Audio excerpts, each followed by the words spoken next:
क्या आपने कभी किसी प्रॉपर्टी डीलर को कहते सुना है, ये फ्लैट 1500 स्क्वायर फीट का है या ये प्लॉट 10 मरला में मिलेगा? सबसे पहले हमें यह समझना होगा कि भारत में प्रॉपर्टी को मापने के लिए अलग अलग यूनिट्स का इस्तेमाल किया जाता है।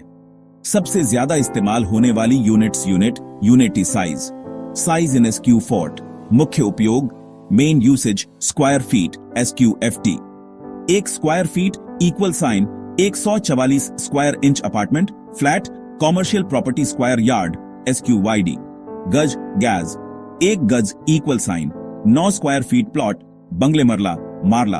एक मरला equal sign 272.25 square feet Punjab Haryana Jammu में इस्तेमाल कनाल। एक कनाल इक्वल साइन 20 मरला इक्वल साइन 5445 स्क्वायर फीट बड़े प्लॉट और विला बीघा। एक बीघा इक्वल साइन 27,000 स्क्वायर फीट उत्तर भारत खेती की जमीन एकड़। एक एकड़ इक्वल साइन 43,560 स्क्वायर फीट बड़े फार्म इंडस्ट्रियल लैंड हेक्टर। एक हेक्टेयर इक्वल साइन 2.47 एकड़ कृषि भूमि सरकारी जमीन। अगर कोई कहता है कि उसके पास 2 कनाल का प्लॉट है तो इसका मतलब है कि वह 10,890 स्क्वायर फीट का होगा। अब जानते हैं कि अलग अलग तरह की प्रॉपर्टी को कैसे मापा जाता है। रेजिडेंशियल प्रॉपर्टी, आवासीय संपत्ति फ्लैट, अपार्टमेंट विला और प्लॉट अधिकतर स्क्वायर फीट SQFT और गज गैज में मापा जाता है। अगर कोई कहता है कि उसका 2 BHK फ्लैट 1200 स्क्वायर फीट का है तो इसका मतलब है कि वह 1200 स्क्वायर फीट एरिया में फैला हुआ है।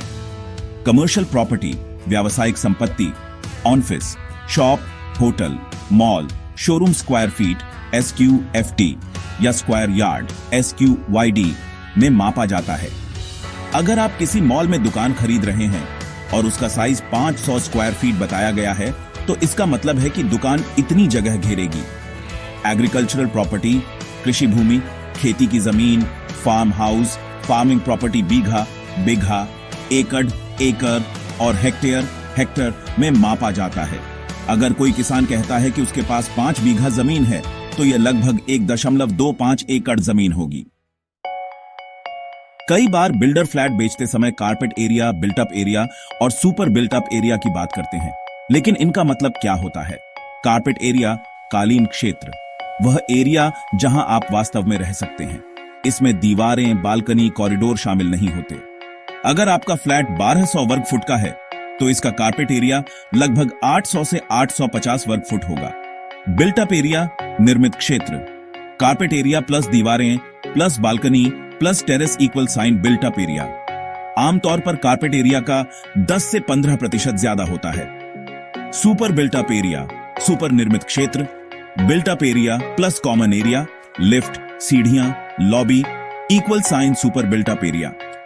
बिल्डर इसी के आधार पर कीमत तय करते हैं। अगर बिल्डर कहता है कि आपका फ्लैट 1500 वर्ग फुट का है तो उसका कारपेट एरिया केवल 1000 से 1100 वर्ग फुट ही होगा। रियल एस्टेट में फ्रॉड से बचने के लिए कुछ जरूरी बातें ध्यान रखें। डीलर से हमेशा प्रॉपर्टी मैप, नक्शा मांगे। सुपर बिल्टअप एरिया और कारपेट एरिया की सही जानकारी लें।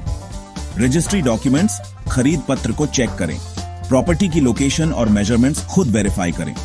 अगर संदेह हो तो किसी एक्सपर्ट की राय लें। अब आप जानते हैं कि प्रॉपर्टी कैसे मापी जाती है और कौन कौन सी यूनिट्स इस्तेमाल होती है। अगली वीडियो में हम जानेंगे रियल एस्टेट में इन्वेस्ट करने के सही तरीके और किन गलतियों से बचना चाहिए। अगर आपको यह वीडियो पसंद आई तो लाइक, शेयर और सब्सक्राइब जरूर करें।